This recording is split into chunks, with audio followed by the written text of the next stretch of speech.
दर्शकबिन नमस्कार। जनबोलीमा स्वागत छ। म रमेश बजगाई।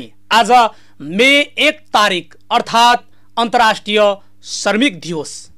विश्वमा अन्तर्राष्ट्रिय श्रमिक आन्दोलनको उत्सवको रूपमा मनाइने यो पर्व हो। आज 8 घण्टा काम गर्ने 8 घण्टा आराम गर्ने समय तोकिनुपर्छ भन्ने माग गर्दै 1886 मा अमेरिकाको सिकागोमा काम गर्ने मजदुरहरूले सुरु गरेको आन्दोलनको सम्झनामा विश्वका मजदुरहरूले मे दिवस मनाउँदैछन्।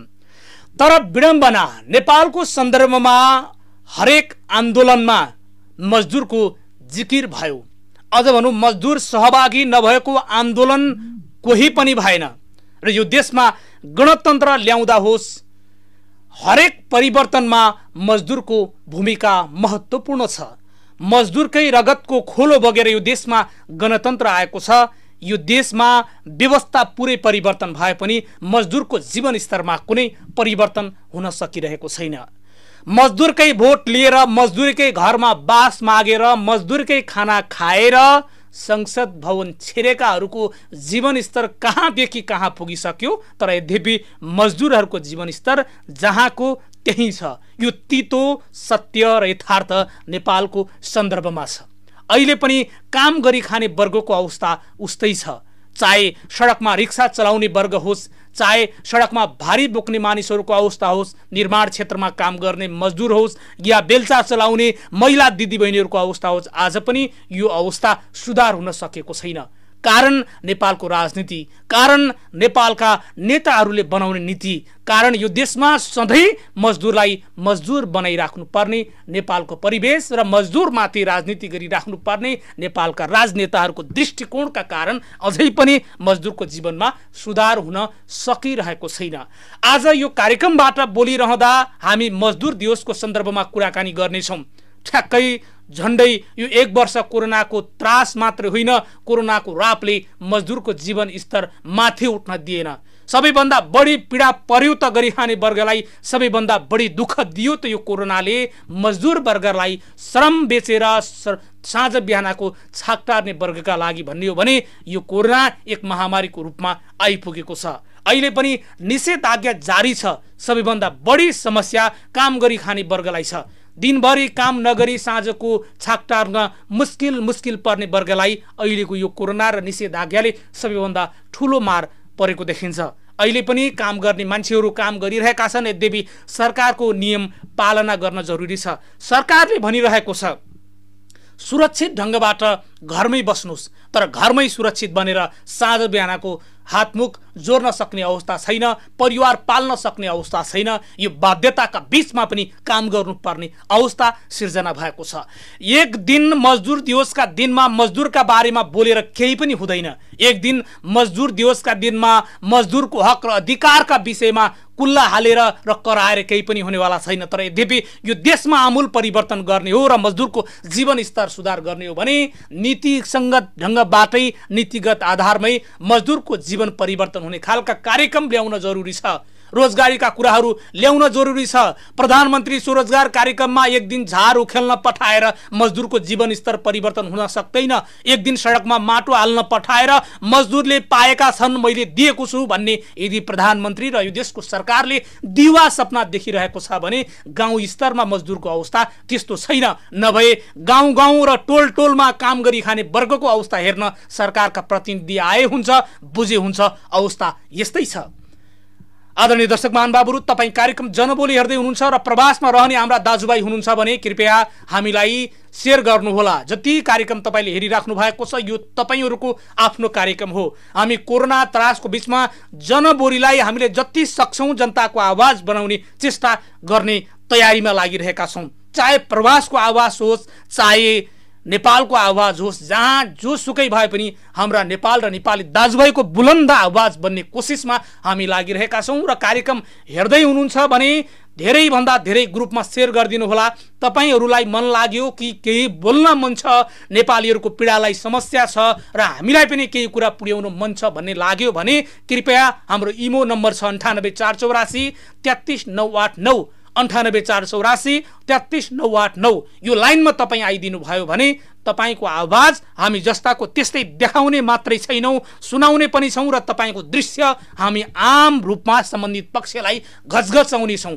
त्यसैले कार्यक्रम जनबोली हेर्दै हुनुहुन्छ भने तपाई शेयर गरिदिनु होला। लगातार थुप्रै साथीहरूले कमेन्ट लेख्नु भएको छ, तपाईहरुका समस्या पनि म वाचन गर्ने कोसिस जरुर गर्नेछु। आजको कार्यक्रमको उठान गर्छु मजदुर दिवसकै दिन परेको आजको यो कार्यक्रम र मजदुर दिवसकै बारेमा आज बोल्ने कार्यक्रम भएको कारणले गर्दा मजदुरको अवस्था सोचे जस्तो छैन, भने जस्तो छैन र काम गरिरहने जो वर्ग छ उनीहरुको अवस्था अझै सुधार हुन सकिरहेको छैन। यो रिपोर्ट हेर्नु। यो एक दिन मजदुरका कुरा गरेर न उनीहरुको पेट अघाउँछ न उनको जीवनमा कुनै परिवर्तन नै आउँछ। कुरामाथि कुरा गरेर मजदुर दिवस मनाउन थालिएको 132 वर्ष पुगेको छ। प्रत्येक वर्ष मे 1 तारिकका दिन मजदुर दिवस मनाइरहँदा उनीहरुको जीवन स्तरमा सुधार भएको देखिँदैन। मजदुरलाई प्रयोग गरी मजबुरीको आन्दोलनबाट नेता बनेर संसद भवन छिरेकाहरूले पनि निश्चित योजना प्रस्तुत गर्न सकेका छैनन्। वास्तविक मजदुरको अवस्था आज पनि दयनीय छ। दिनभरि काम नगरी साँझको छाक टार्न मुस्किल पर्ने गर्छ। मजदुरको बारे बोल्ने नेता कम भएका होइनन्। उनीहरुकै नाममा दलै पछि मजदुरका संगठन छन्। तर विडम्बना बितेका दिन र आजको परिवेश तुलना गर्दा मजदुरको मजबुरी बाहेक अरु केही देखिँदैन। सडकमा भारी बोक्नेको अवस्था उस्तै छ। निर्माण क्षेत्रमा काम गर्नेको अवस्था उस्तै छ। रिक्सा चलाउने मजदुरको अवस्था उस्तै छ। बेल्चा चलाउने मजदुरको हातबाट वर्षौंदेखि बेल्चा छुट्न सकेको छैन। अनि कसरी भनौं मजदुरको अवस्था फेरिएको छ। देशमा व्यवस्था फेरिएर केही नहुने रहेछ। मजदुरले मजदुरका लागि सरकार बनाउँदा पनि केही परिवर्तन नहुने रहेछ। देशमा गणतन्त्र आएको छ। गाउँ गाउँमा सिंहदरबार छ। त्यति मात्रै होइन, आफैले बनाएर जनप्रतिनिधि पठाएका छन्। मजदुरको आर्थिक अवस्थामा सुधार हुन अझै सकिरहेको छैन।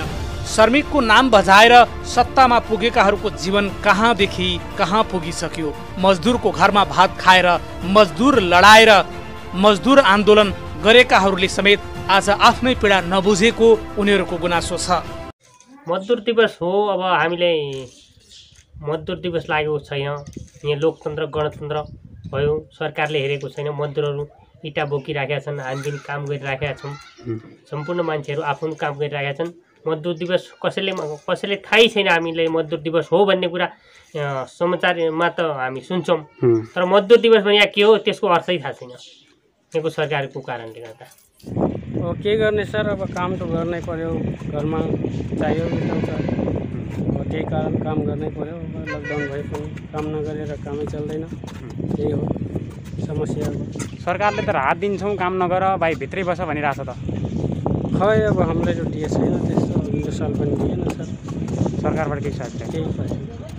के भन्न चाहनुहुन्छ सरकारलाई? अब राहत दिएपछि सबैले दिनुपर्ने हो। अब छानबिन गरेर दिन्छ, कसैले दिन्छ कसैले दिन्न। अब रोजगार त सबले रोजगारै गर्छ। अहिले अवस्था के छ तपाईँहरू के गर्नुहुन्छ त आज? अब आजभोलि यही काम गर्छु। मजदुरको पक्षमा काम हुँदैन, भाषण धेरै हुन्छ। मजदुरको माग पूरा हुँदैन, कुरा बढी हुन्छ। सारमा भन्ने हो भने मजदुरहरूलाई भोट ब्याङ्कको रूपमा प्रयोग गरिएको छ। त्यसपछि मजदुरको वास्ता कसैले गरेको देखिँदैन। यही प्रवृत्तिले यो देशमा ठुलठुला परिवर्तन भए पनि मजदुरको अवस्था परिवर्तन हुन सकेन। गरी खाने वर्गको अवस्था जहाँको त्यही छ। त्यसैले अब मजदुर दिवसमा एक दिन मजदुरका बारेमा बोलेर मात्रै हुँदैन, केन्द्रमै नीति नियम बनाएर उनीहरूको जीवन सुधारका कार्यक्रम ल्याउन अहिलेको आवश्यकता छ।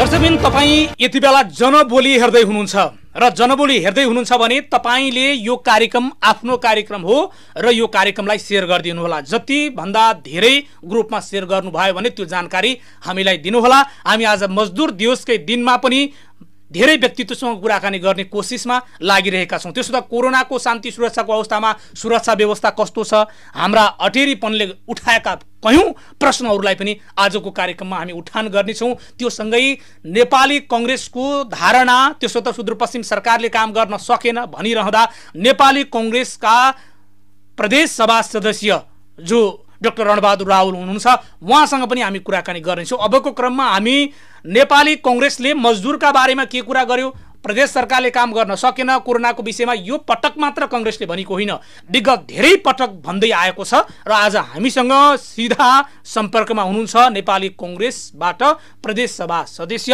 डाक्टर रणबहादुर रावल। यहाँलाई स्वागत छ डाक्टर साहब। धन्यवाद छ रमेशजी, मलाई सम्झिनुभयो।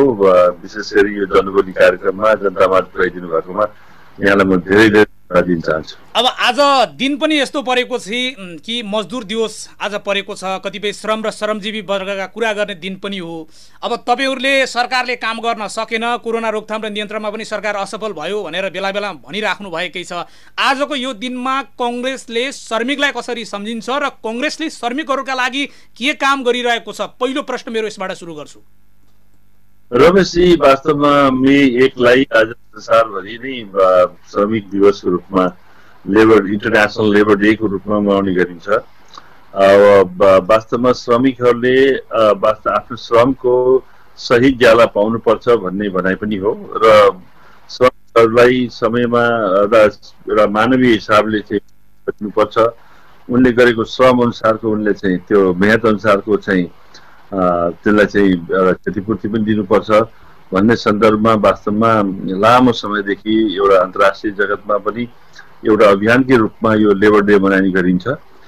त्यसै अनुरूप चाहिँ अब तपाईँलाई थाहै छ, नेपालमा चुके हामीले कुरा गरे तापनि धेरै बेला चुकेका छौँ। जस्तो अहिले कतिपय ठाउँहरूमा अझ पनि एउटा न्यूनतम पारिश्रमिक प्रति महिना दिनुपर्ने पनि छ। त्यो कुरा छोडेर हामीले चाहिँ तपाईँ विद्यालयका कुराहरू बुझ्नु जस्तो बाल शिक्षिकाका कुरा सुन्नुभयो होला, विविध क्षेत्रमा अझ पनि हामी चाहिँ वास्तवमा त्यो पुरा श्रम अनुसारको दिएका छैनौँ र राज्यले जो 13,000 भन्दा कमसे कम तल पार्नुहुन्न भन्दै पनि अझ पनि 4-5 हजार 6-7 हजारमा चाहिँ प्राइभेट स्कुलहरूमा पढाउने श्रमहरू गरिरहेको अवस्था छ। त्यस कारण चाहिँ नेपाली कङ्ग्रेसले अब यो चाहिँ विवेकपूर्ण हिसाबको र श्रमिकहरूलाई कम्तीमा एउटा चाहिँ जो पाउनुपर्ने ज्याला यो मानवीय हिसाबले छ त्यो चाहिँ पाउनुपर्छ र त्यसको लागि चाहिँ कङ्ग्रेस लागि पर्नेछ र लाग्नेवाला पनि छ। अहिले पनि डाक्टर साहब जस्तो अहिले पनि अवस्था यस्तो छ कि सबभन्दा बढी असर कसैलाई परिरहेको छ भने अहिले गरी खाने वर्गलाई परेको छ। एक दिन हामी मजदुरका कुरा गर्छौँ, एक दिन हामी मजदुर अधिकारका विषयमा कुरा गर्छौँ, यिनै मजदुरले सत्तामा पुर्याइदिए तर जले सत्तामा पुगे, उनीहरूको अवस्था जीवन ठुलो परिवर्तन भयो हेर्दाखेरि। तर मजदुरहरूको जीवनस्तर जहाँ थियो नि आजभन्दा 10-12 वर्ष पहिला, अहिले पनि ठ्याक्कै त्यही अवस्थामा छ। यो खाडल किन पुरिन सकेन, यो कमजोरी कहाँ भयो, तपाईँको आफ्नो विश्लेषण? एउटा रमेश एउटा बहुत महत्त्वपूर्ण कुरा गर्नुभएको छ। वास्तवमा एउटा के देखियो भने दुईटा किसिमको सोचाइहरू देखियो देशमा। एउटा सोचाइ के छ भने गरी खानेलाई अथवा श्रमिकहरू एउटा समय अनुसारको मेहनत गरेपछि धनी बन्नुपर्छ भन्ने खालको एउटा वातावरण देखिया छ। एउटा वर्ग एउटा शब्द एउटा विचार कस्तो देखिरहेको छ भने बढी से बढी गरिबहरूलाई झन् गरिब बनाइराख्यो भने आफ्नो अभिष्ट पनि पुरा हुने र विचार पनि अझ फैलिने खालको रहेछ। यो दुईटा वर्गको बिचमा द्वन्द्व छ अहिले। त्यसैमा चाहिँ अब म आफूलाई कङ्ग्रेस भएको नाताले अब कङ्ग्रेसले अलिकति राम्रो गर्ला भन्नु मेरो राम्रो कुरा त होइन, तर के छ भने कङ्ग्रेसहरूको एउटा चाहिँ के देखियो भन्दाखेरि जोसुकै मान्छे पनि आफ्नो क्षमता अनुसारको यदि मेहनत गर्यो भने त्यो भोलिको दिनमा धनी बन्यो भने फरक पर्दैन र बनोस् भन्ने धनी बन्ने एउटा प्रक्रियामा जाओस् भन्नेमा देखिन्छ।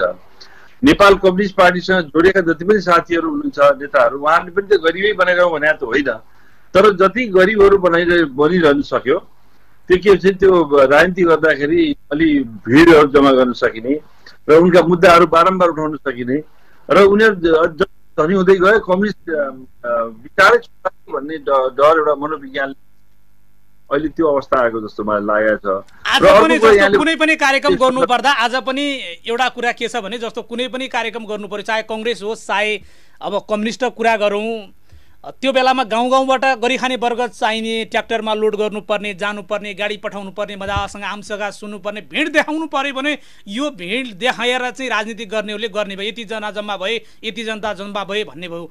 तर तात्विक रूपमा जुन फरक आउनु पर्थ्यो नि त, आजको दिनमा हामी जुन बहस गर्दैछौँ यो परिवेशमा आउन सकेन। यसमा दोषी को? लामो सरकारको बागडोर सम्हालेको त नेपाली कङ्ग्रेस पनि हो नि, होइन?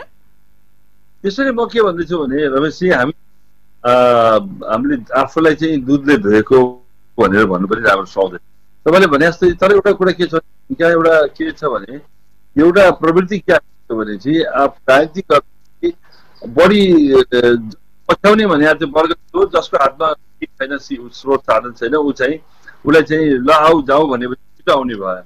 त्यस कारण चाहिँ यसमा चाहिँ धेरै जस्तो दलहरूमा के रमाउने प्रवृत्तिहरू छ। त्यस कारण चाहिँ अहिले चाहिँ यो अवस्था के देखियो भने हामीहरू चाहिँ अब हुने खानेहरू त चाहिँ जुलुसमा गइरहेदेखि कमै मान्छे गइरहेको हुन्छ, किनभने चार बोक्ने त कम जुनसुकै देशमा पनि राष्ट्रहरूमा पनि यसो राम्रोसँग हेर्नु हो भने, जस्तो अमेरिकामै हेर्नु हो भने 13 देखि 14% मान्छेले पूर्णतया राजनीति बुझेर उनीहरूले भोट गर्छ, मतदान गर्छ। त्यसपछिको अर्को छ भने त्यो देशमा त त्यो अवस्था छ भने नेपाल जस्तो ठाउँमा चाहिँ के छ भन्दाखेरि, त्यस कारण यहाँ चाहिँ के छ भन्दाखेरि तपाईँले भने जस्तो अलि यस्तै यही प्रवृत्तिबाट भिड जम्मा गर्नलाई पनि एउटा त्यो चाहिँ जो आफ्नो स्रोत साधन कम भएको वर्गलाई चाहिँ बढी चाहिँ प्रयोग गरेको हामीले पाएका छौँ। त्यो चाहिँ एकदम नराम्रो कुरा हो। मलाई लाग्छ बुझेर आउनु, बुझेर चाहिँ एउटा चाहिँ वातावरण त्यो चाहिँ ठाउँमा चाहिँ एउटा जुलुसमा जानु चाहिँ राम्रो हो। तर यहाँ चाहिँ के भने प्रलोभनमा सकभर त के भने भोलि यो गरिदिउँला, भोलि म जग्गा दिउँला, भोलि तिमीलाई घर बनाइदिउँला, भोलि तिमीलाई लगाइदिउँला भन्ने झुटो आश्वासनमा धेरै जसो नेताहरू चाहिँ त्यहाँ लाग्नु चाहिँ गलत हो। यहीको प्रवृत्तिले के छ भन्दाखेरि अहिले यो अवस्था देखिएको हो। त्यसकारण त्यो राम्रो चाहिँ पक्ष मैले ठान्दिनँ। त्यसैले रमेशजी एउटा के छ भन्दाखेरि कतै न कतै यो राजनीतिक जो हामी अगुवाहरू छौँ, अगुवाहरूले पनि अब धेरै परिवर्तन हुनु जरुरी छ। केवल चाहिँ देखावटीमा चाहिँ अब तपाईहरूलाई सोध्ने बेला भयो, यो देशमा व्यवस्था परिवर्तन त पुरै भयो, तर हामीले जुन हिसाबमा भोट दियौँ हाम्रो अवस्था परिवर्तन भएन। मजदुरले प्रश्न सोद्धाखेरि नेपाली कङ्ग्रेससँग चाहिँ छोटो जवाब के छ डाक्टर साहब? अब यस्तो छ, त्यसैले चाहिँ नेपाली कङ्ग्रेस यही हो, सबभन्दा पहिलो प्राथमिकता के हो भनेपछि अब बुझेर र मान्छेलाई चिनेर मात्र होइन, व्यक्तिलाई मात्र होइन, पार्टीहरूको पूर्णतया जबसम्म मेनिफेस्टोको बारेमा नबुझेर, पार्टीको नेताहरूको चाहिँ उनीहरूको आचरण विचरणको बारेमा नबुझेर, कसैको लहलयमा नलाग्न चाहिँ म चाहिँ पूर्ण चाहिँ नेपाली जनता दाजुभाइ दिदीबहिनीहरूलाई अनुरोध गर्न चाहन्छु। मतदान भनेको, मतको दान भनेको दान तब मात्र दिइन्छ त्यो दान योग्य मान्छेलाई दिनुपर्ने हुन्छ। त्यसकारण मतदानको अर्थ किन यति ठुलो भ्यालु किन दिएको होला त भन्दाखेरि, भ्यालु किन दिएको भनेदेखि कोही एउटा एकजना राष्ट्रपतिको प्रधानमन्त्री क्यान्डिडेटको र अथवा एउटा मान्यको क्यान्डिडेटको भोट कि 4वटा भोट 10वटा भोट हुनु पर्यो, एउटा श्रमिकको साधारणको भोट पनि। त्यसकारण भोटको अथवा मतदानको एकजना व्यक्तिले पाउने मत एउटै हो। त्यसकारण चाहिँ यति महत्त्वपूर्ण चाहिँ दानलाई अब चाहिँ सोची सम्झी, म काङ्ग्रेसलाई मात्रै भन्दैन, जुनसुकै दलको के होस्, सकभर बुझेर चिनेर जनता पक्षी प्रति पूर्णतया वफादार र आफ्नो ठाउँ गाउँलाई चाहिँ र साँच्चीकै विकास मात्र होइन, हरेक सामाजिकदेखि लिएर हरेक कुरामा चाहिँ बुझ्ने मान्छेहरूलाई र चाहिँ पार्टी पनि राम्रो खालका पार्टीहरू जसले साँच्चीकै लामो सङ्घर्ष गरेका छ कि छैन र पार्टी त छ तर मान्छे चाहिँ गलत छ भने त्यो गलत मान्छेलाई पनि प्रश्रय दिने हिसाबले नेपालमा पार्टी र प्रवृत्ति त उही हो नि डाक्टर साहब। अब कांग्रेस गयो एमाले आउने, एमाले गयो जो माओवादी केन्द्र आउने। अब तीन पार्टीले चलाएको देश, तीन पार्टीले हाँकेको देश, तीन पार्टीका जनता, तीनै पार्टीले बनाएको संविधान, अझ भन्नु धेरै दल सहभागी थियो होला तर प्रमुख रूपमा तपाईँहरूले बनाउनु भयो। सिस्टम बनाउनु भएको गलत त होइन नि, सही बनाउनु भयो, तर कार्यान्वयन जुन हिसाबमा फिल्डमा देख्नु पर्ने थियो रिजल्ट देखेन भन्ने मात्रै मेरो प्रश्न हो। तर एउटै मेरो के छ भने रमेशजी, अझ पनि के छ भने मलाई के विश्वास छ भने जुन प्रवृत्तिले अब धेरै यो लोकतन्त्र एउटा अलिकति महँगो विषय पनि हो, लोकतन्त्रको विकल्प अर्को छैन र लोकतन्त्रमा चाहिँ निर्वाचन बहुतै महत्त्वपूर्ण छ, सुन्दर पक्ष पनि हो। अब निर्वाचन नभएर लोकतन्त्र हुनै सक्दैन।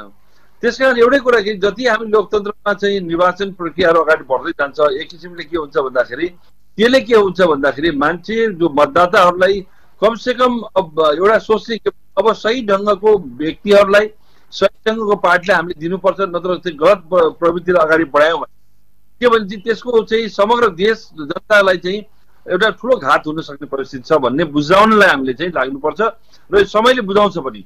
यो देश यो चाहिँ के छ भने तपाईँले देखिहाल्नु भएको छ, अघि मैले उदाहरण दिए जस्तो देशहरूमा पनि कतिपय धेरै विकसित राष्ट्रहरूमा नि कुनै व्हिममा राष्ट्रियताको नाममा कुनै एउटा विषयलाई लिएर अगाडि उछाल्दाखेरि मान्छेहरू अन्धभक्त भएर भोट दिएको अवस्था छ। तर त्यसको दुष्परिणाम के छ भन्दाखेरि त्यसले गर्दा जस्तो अमेरिकाको राष्ट्रपति योभन्दा अगाडिको राष्ट्रपति डोनाल्ड ट्रम्प, अब यसो हेर्दा न उहाँको पढाइ छ न उहाँको चाहिँ जस्तै अमेरिकामा के हुन्छ भन्दाखेरि कमसेकम कर त समयमा तिरेका हुनुपर्छ मान्छे, न कर समयमा तिरेका मान्छे छ, तर उसले राष्ट्रवादको नारा लगाइदियो र विदेशबाट प्रवासीहरू धेरै आएर देश अमेरिका बिहार्यो भन्ने नारा गर्दाखेरि अमेरिकनले झुकिएर उसलाई भोट त दिए त, तर त्यसले चाहिँ धेरै ध्वंस बनायो त्यो देशलाई।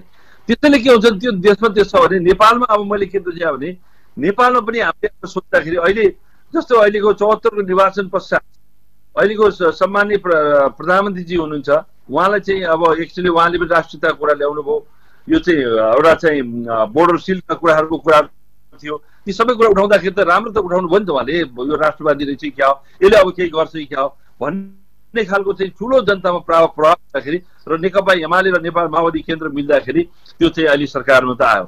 तर तपाईँले देखिरहनु भएको छ अहिले सरकारको नेतृत्व गर्नुभएको छ, उहाँ सम्माननीय प्रधानमन्त्री हुनुहुन्छ, त्यसपछि सम्माननीय राष्ट्रपति पनि त्यही हुनुहुन्छ। उहाँहरूको क्रियाकलापले गर्दा अहिले देश यस्तो कोरोनामय देश ध्वंस हुने स्थिति हुँदा पनि उहाँहरूको राजनीतिक मकसद र राजनीति जो हिसाबले उहाँ प्रेरणा देखिरहनु भएको छ तपाईँले पद कुर्सी भने महत्त्व देखिया छ, जनता पक्षमा काम गरेर देखिँदैन। त्यस्तो परिस्थिति नेपालमै अहिले देखिया छ। त्यसैले मलाई लाग्छ अब यसमा तपाईहरुले पत्रकार सम्मेलन गरेरै आलोचना पनि गर्नुभयो। अब विगतमा पनि गत वर्ष पनि कांग्रेसले यो बेलामा ल सरकारले काम गर्न सकेन, कोरोना रोकथाममा सरकार असफल भयो, सुदूरपश्चिम प्रदेश सरकारको पनि तपाईले भन्नुभयो। अब त बल तपाईको कोडमा छ नि, पाए भने मुख्यमन्त्री नेपाली कांग्रेसको पोल्टामा पर्न पनि बेर छैन। अब यसमा त गोल हानेर सरकार राम्ररी कुदाएर जनतालाई सेवा गरे भयो नि, किन अड्क्या कांग्रेस?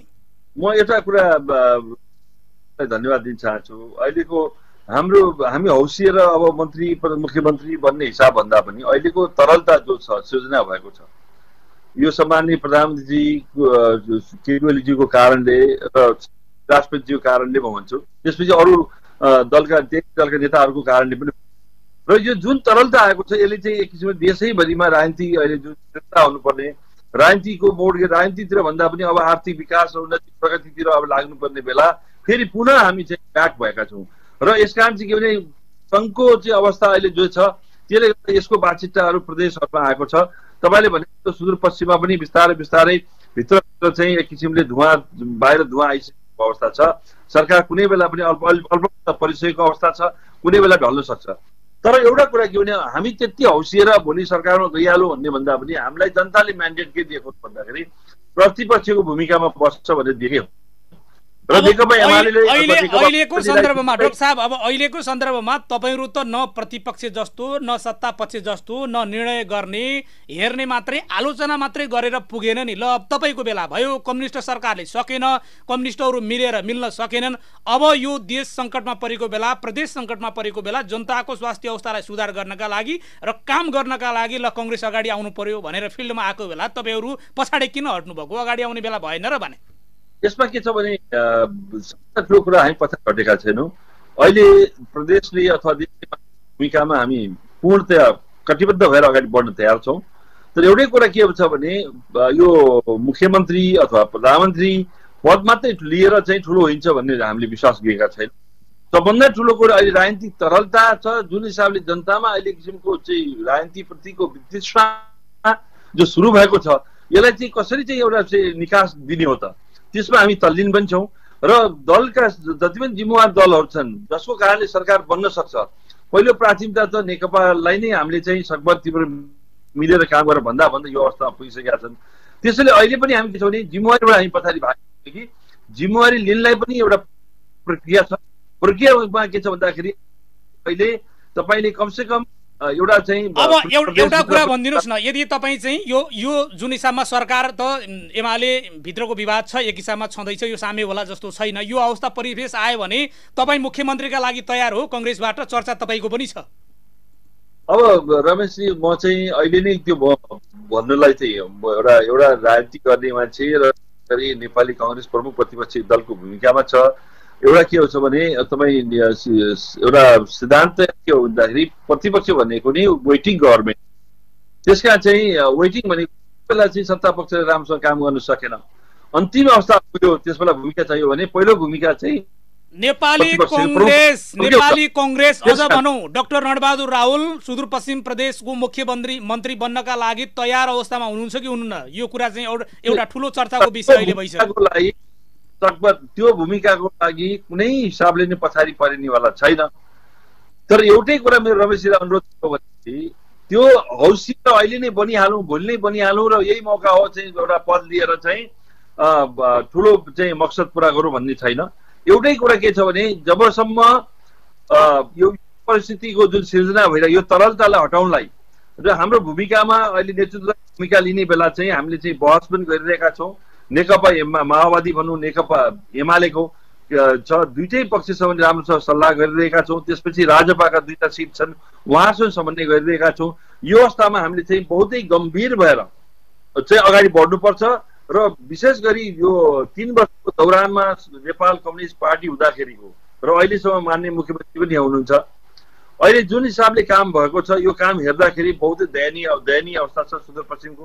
तपाईँको हेर्नु भएको छ विकास निर्माणको सन्दर्भमा पनि तपाईँको प्रिपेड योजनाहरू बनाउनेदेखि लिएर यावत कुराहरू छन्, भ्रष्टाचार व्यापक रूपले बढेको देखिन्छ।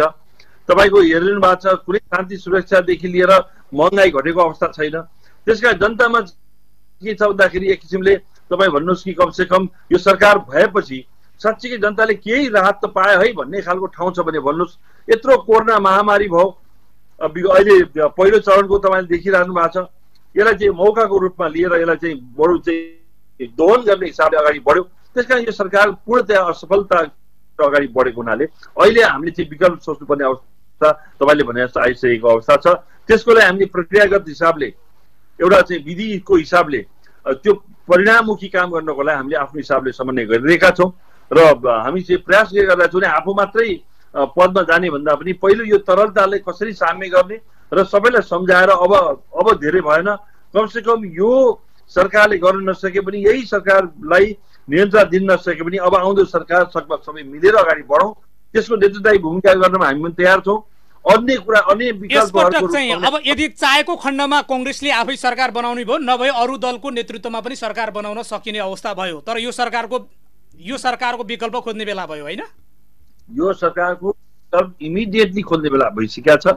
जति लामो जति दिन तन्कायो उति यहाँको जनताको विपक्षमा काम भइरहेछ, उति यो प्रदेशको उन्नति प्रगति र समृद्धिको विपक्षमा काम भइरहेको छ। अहिले तपाईँ त झन् यो कोरोनाको महामारीको बेला तपाईँ हेर्नु भएको छ जुन कुरा हामीले 2 वर्ष अगाडि 1 वर्ष अगाडि उठाएका कुराहरू थियौँ। हिजो भर्खर यो वैशाख 17 गते हामीले चाहिँ हिजो चाहिँ प्रेस विज्ञप्ति निकाल्यौँ, पत्रकार सम्मेलन पनि गर्यौँ, तपाईँले पनि पठाउँछु होला अहिले। त्यसकारण चाहिँ के छ भने हामीले समग्र रूपमा समीक्षा गरेका 9 जिल्लामा कुन अवस्था छ। अनि आजको दिनसम्म हिजोको बेलुकासम्म 74 जना भन्दा बढी मृत्यु भइसक्यो। अस्ति बेलुकासम्म 66 मात्रै थिए। अब दिनानुदिन टिकापुर लगायत लम्की लगायत वरिपरिदेखि लिएर उता कञ्चनपुरदेखि लिएर बजाङ बाजुरादेखि लिएर माथि जिल्लामा अहिले यस्तो खालको अवस्था छ कि धेरै मान्छेहरू 100औं मान्छेहरू बहुतै गम्भीर अवस्थामा चाहिँ संक्रमित अवस्था छन्। अहिले अक्सिजन ग्यास नभएर तपाईको चाहिँ तडपिएर मर्ने अवस्था भइरहेको छ। तपाईको भेन्टिलेटरहरू चाहिँ नाम मात्रको ल्याइएको छ, हरेक जिल्लामा दिइने भनियो। इभन तपाईको यो टिकापुरमा पनि थुपारेको छ, तर त्यसलाई सञ्चालन गर्नलाई चाहिँ आवश्यक त्यो केही पूर्वाधारहरू र आवश्यक सामग्रीहरू जोडेको छ, राखेको छ, त्यस अनुसारको जनशक्तिहरू राखेको छ। केवल के देखियो भने सामान ल्याउने विदेशीले दिने त्यसलाई थुपार्ने काम गरेछ। कुनै व्यवस्थापनमा यो सरकार अगाडि बढेको छैन। तमाम तपाईँको भन्नुहोस् अक्सिजन प्लान्टहरू राख्ने भनेर ठाउँ ठाउँमा भन्यो। अहिले तपाईँ हेर्नु भएको छ अक्सिजन नभएर मान्छे प्याकप्याक्ती मरिरहेको अवस्था छ। 1-2वटा सिलिन्डरको लागि कोही नेपाल दौडिरहेछन्, कोही चाहिँ कञ्चनपुर दौडिरहेको छन्। तपाईँले सुनिरहनु भएको छ, हिजो भर्खर मैले यो कुरा सुनेको थिएँ, अक्सिजन नभएर कत्रो अवस्थामा छ। त्यसैले के छ भन्दाखेरि रमेशजी अहिलेको यी समग्र स्थितिले गर्दा के छ भने अहिले हामीले एकताका साथ सबै एकजुट भएर केही काम गर्नु बेला छ। केवल विरोध गरेर मात्र हुँदैन। तर विरोधको लागि यो सरकार यही परिस्थितिबाट अगाडि बढ्यो भने न कोरोना सम्बन्धीको व्यवस्थापन पनि यसले गर्न सक्नेवाला छ, न जनताका जनजीविकाका सवालहरूमा पनि यसले गर्नेवाला छ, न किसानको पक्षमा न चाहिने बेला मल न चाहिने बेला चाहिँ बिउ बिजनका कुराहरू यावत कुरो व्यवस्थापन गर्नेवाला छ। त्यसैले के देखिन्छ भन्दाखेरि यो सुदूरपश्चिम प्रदेश सरकार त एकछिनले अभिशापको रूपमा जनताले महसुस गरेको छ। रमेशजी, एउटा कुरा डाक्टर साहब जस्तो एउटा कुरा तपाईँ भनिदिनुहोस् कि जस्तो सुदूरपश्चिम सरकार अभिशापको रूपमा भयो तपाईँले भनिरहँदाखेरि यदि यो सरकार खस्यो र त्रिलोचन भट्ट नेतृत्वको सरकार गयो भने तपाईँहरूले समर्थन गर्ने माओवादी केन्द्रलाई हो कि या चाहिँ अब अहिलेको ओली समूहलाई गर्ने हो कि अब के हो? खास स्पष्ट क्लियर त चाहिएला नि, जनतामाझ भन्नु पर्ला नि। अब सबभन्दा ठुलो कुरा के हो भने चाहिँ अहिले तपाईँले भनिहाल्नुभयो बहुतै गम्भीर समय छ। एउटा गणितीय खेलको हिसाबले त्यसले अहिले हामीलाई पनि कतिपय कुराहरूमा त्यति हौसिएर अगाडि बढ्न खोजेको अवस्था यो पनि हो।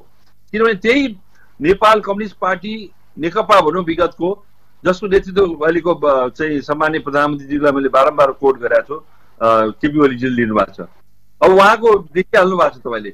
अब त्यसलाई अब सर्वोच्च अदालतले अब 2 टुक्रा बनाइसक्यो पुरानै स्थितिमा पुर्याइसकेपछि अब वास्तवमा ती नेकपाका मूल नेताहरूले व्यवस्थापन सही नगर्दाखेरि आज 2/3 झन्डै 2/3 संघीय सरकार विघटनको अवस्थामा आज प्रदेश सुदूरपश्चिमको झन्डै 2/3 भन्दा बढीको सरकार थियो यहाँ, यो अवस्थामा पुगेको छ। र ती प्रवृत्तिहरू त्यही भित्र छन्, दुईटैतिर, नेकपा एमालेतिर पनि नेकपा माओवादीतिर पनि छन्। त्यसकारण यिनीहरूलाई समावेश गरेर अगाडि बढ्नुपर्ने हुनाले हामीलाई केही झिझक त छ। तत्पश्चात पनि अब समयको एउटा माग र अहिलेको जिम्मेवारी कुराहरू छन्, त्यसको लागि चाहिँ यीसँग हामीले मिलेर अहिले दुईटै पक्षसँग हामीले सल्लाह पनि गरिरहेका छौँ र जसले हामीलाई चाहिँ जनताको पक्षमा काम गर्न सक्ने र अहिलेको जल्दो बल्दो समस्याहरूसँग चाहिँ जुझ्न सक्ने, त्यसको निकास निकाल्न सक्नेलाई साथ दिने, त्यो एजेन्डामा साथ दिने जो चुके नेकपा एमाले किन नहोस्, नेकपा माओवादी किन नहोस्, हामी चाहिँ ओपन छौँ। त्यसपछि हाम्रो त्यो साथसाथै हामीले जनता समाजवादीका साथीहरूलाई ओलीलाई तपाईँहरूले प्रत्यगमन भन्ने केन्द्रमा अब ओली नेतृत्वलाई समर्थन गर्न पनि गाह्रो, माओवादीलाई समर्थन गरौँ अब या त त्रिलोचन भट्टलाई हटाउनु पर्यो तपाईँहरूले भनिराख्नु भएको छ। माओवादीबाट जस्तो त्रिलोचन भट्ट हट्नुभयो भने अर्को मुख्यमन्त्री बन्दा कङ्ग्रेसले समर्थन गर्ने कोसिस गर्ने हो खास चाहिँ? अब खोजेको माओवादीभित्रैको मुख्यमन्त्री भन्नु भयो कि के? हजुर, यदि माओवादीलाई नै समर्थन गर्ने परिवेश आइपुग्यो भने तपाईँको त्यसमा त हामीले चाहिँ भनिरहेको छु यो के हामीले के भन्यो भने त्यो परिस्थिति छलफल हुँदैछ। छलफल हुँदाखेरि यदि त्यो परिस्थिति आयो र सल्लाह समझदारी मिल्यो भने हामीले भने चाहिँ हाम्रो भने हामी सहयोग गर्न तयार छौँ भनेकै छौँ। पहिलो प्राथमिकता यो बेला म सरकारको कुरा गर्दिनँ किनभने कोरोना रोकथाम र नियन्त्रणका कुरा पनि छ। पहिलो प्राथमिकता कङ्ग्रेसले आफै सरकार बनाउँछ कि या चाहिँ अरूलाई समर्थन गर्छ? अहिले एउटा कुरा के छ भने अहिले हामीले चाहिँ बारम्बार के भनिरहेको छौँ भन्दाखेरि पहिलो यो अहिलेको प्राथमिकता भनेको तपाईँले देख्नु भएको छ कोरोनाले चाहिँ ग्रस्त बनाएको छ। यदि एक महिना पनि हामीले लटपटमा राजनीतिक लटपटमा लाग्यो भने धेरै ठुलो परिवर्तन आउन सक्छ, यहाँ धेरै मान्छेहरू चाहिँ ज्यान पाउन सक्छन् अहिले। त्यसकारण चाहिँ हाम्रो पहिलो प्राथमिकता के छ भने यो कोरोनाको चाहिँ व्यवस्थापनमा चाहिँ यसको चाहिँ जस्तो अक्सिजन ग्यास व्यवस्थापनमा, जनशक्तिहरूलाई चारैतिरबाट जहाँबाट ल्याउनु पर्ने व्यवस्थापनमा, अनि त्यसपछि गएर आइसोलेसन वार्डहरू थप्ने कुराहरूदेखि लिएर भेन्टिलेटरहरू स्थापना गर्ने कुराहरूमा पहिलो प्राथमिकता हामीले दिइरहेका छौँ। त्यसको साथसाथै यसलाई अप्ठ्यारो नपर्ने गरी अब जब परिस्थिति बन्दै गयो र अहिलेको स्थितिबाट यो सरकार पूर्णतया काम नलाग्ने स्थितिमा पुगिसकेपछि त अब चाहिँ विकल्प पनि सँगैसँगै खोज्नुपर्ने हुन्छ। त्यो खोज्ने क्रममा हामीले चाहिँ बहसहरू दिएका छौँ। यदि तपाईँहरू सप्रिनु भएन, यसरी चाहिँ तपाईँहरू जनतामा चाहिने कुराहरू चाहिँ एउटा व्यवस्थापकीय हिसाबले पनि अगाडि बढ्न सक्नु भएन, जो जिम्मेवारी तरिकाले पनि एउटा चाहिँ निकास निकाल्न सक्नु भएन भने अब तपाईँहरूले छोडेर अब चाहिँ डेफिनेटली नेपाली काउन्सिलमा आउनुहोस्, हामी साथ दिन तयार छौँ र सँगै लगेर जनताका थाती रहेका विषयहरूलाई पनि हामीले प्राथमिकता दिएर अगाडि बढ्ने र अहिले भइरहेको जो समग्र रूपमा जो महामारी छ त्यसमा जुझ्नलाई पनि हामी सबै मिलेर एकजुट बनाएर चाहिँ यसको चाहिँ छिटोमा छिटो निकास निकाल्न पनि लाग्नेछौँ। त्यसमा चाहिँ अवलम्बन नगरौँ भन्ने सल्लाह दिइरहेका छौँ। हस् डाक्टर साहब, समय दिनुभयो, तपाईँलाई धेरै धेरै धन्यवाद। रमेशजी यहाँले सम्झिनुभयो मलाई विशेष गरी यस बेला र चाहिँ कमसेकम यो अवस्थामा चाहिँ आजको दिनमा विशेष गरी देखिनु भएको छ धेरैजना मृत्युवरण गरिसक्नु भएको छ कोरोनाको कारणले। उहाँहरूप्रति म हार्दिक श्रद्धाञ्जली अर्पण गर्न चाहन्छु र समग्र प्रदेशवासीहरूलाई अनुरोध गर्न चाहन्छु कि कमसेकम विश्व स्वास्थ्य सङ्गठनले जुन मापदण्ड दिएको छ मास्क लगाउने कुराहरू, त्यसपछि गएर चाहिँ हात धुने कुराहरू, समय समय हात धुने कुराहरू र सामाजिक दूरी राख्ने कुराहरूको कुराहरू छ। साथसाथै म सरकारसँग फेरि अपिल गर्न चाहन्छु, कोरोना सम्बन्धी सङ्घीय सरकार र प्रदेश सरकारलाई कमसेकम भ्याक्सिन एउटा एकदमै विकल्प, जस्तो इजरायल अन्तिममा हुन्छु, इजरायलले झनै 62% भन्दा बढीलाई चाहिँ भ्याक्सिन लगाइसकेको हुनाले अहिले इजरायलमा कोरोना छ कि छैन भन्ने स्थिति आइसकेको छ। त्यसकारण अब बेलायततिर पनि 50%लाई चाहिँ भ्याक्सिन दिइसकेको छ, त्यहाँ घटिसकेको छ। भारतमा 8.8% मात्र दिएको छ, नेपालमा 6.92% मात्र दिएको हुनाले यो अवस्था आएको हो। त्यसकारण सरकारलाई म सबै काम त्यागेर अहिले प्राथमिकता भ्याक्सिन, विशेष गरी चाहिँ कोरोना सम्बन्धीको भ्याक्सिन ल्याएर बढी से बढी मान्छेहरूलाई चाहिँ यहाँ लगाउन सक्यो भने यसको निकास हुनेवाला छ। त्यसको साथसाथै म सम्पूर्ण प्रदेशवासी आदरणीय दाजुभाइ दिदीबहिनीहरूलाई पुरा मापदण्ड प्रयोग गरेर चाहिँ काम गरौँ, आफू सुरक्षित हौँ, अरूलाई पनि सुरक्षित राखौँ, यही मेरो अनुरोध छ, अनुनय विनय पनि छ। धन्यवाद। धेरै धेरै धन्यवाद। उहाँ हुनुहुन्थ्यो प्रदेशसभा सदस्य नेपाली कांग्रेसका संसदीय दलका नेता डाक्टर रणबहादुर रावल। उहाँले कांग्रेस मजदुरको पक्षमा मात्रै होइन, मजदुरका अधिकारका लागि लागिरहेको कुरा पनि भन्नुभयो। त्यति मात्रै होइन, संविधान तह जुन हिसाबमा मजदुरका लागि एक दिन बहस र छलफल थालिने गर्दछन्, यो बहसलाई र नीतिगत सँगबाट मजदुरको अधिकारका विषयमा पनि सशक्त ढङ्गबाट लाग्न जरुरी छ। र कोरोना सङ्कटको बेलामा यो जुन हिसाबमा कोरोना व्यवस्थापनमा सरकार असफल भयो भन्ने कुरा बनिरहेको यो परिवेशमा सुदूरपश्चिम सरकारले हेरोस् बुझोस्, हामी धेरै ठाउँमा चुकिसकेका छौँ। अब सरकारका तर्फबाट होस् या हामी जनता आफै पनि जागरुक बनेर सजग बनौँ, स्वस्थ बनौँ र घरमा बसौँ। सरकारले जुन जुन मापदण्ड दिएको छ त्यसलाई पालना गरौँ। आजको कार्यक्रम जनबोलीबाट रमेश बजगाई बिदा चाहन्छु। नमस्कार।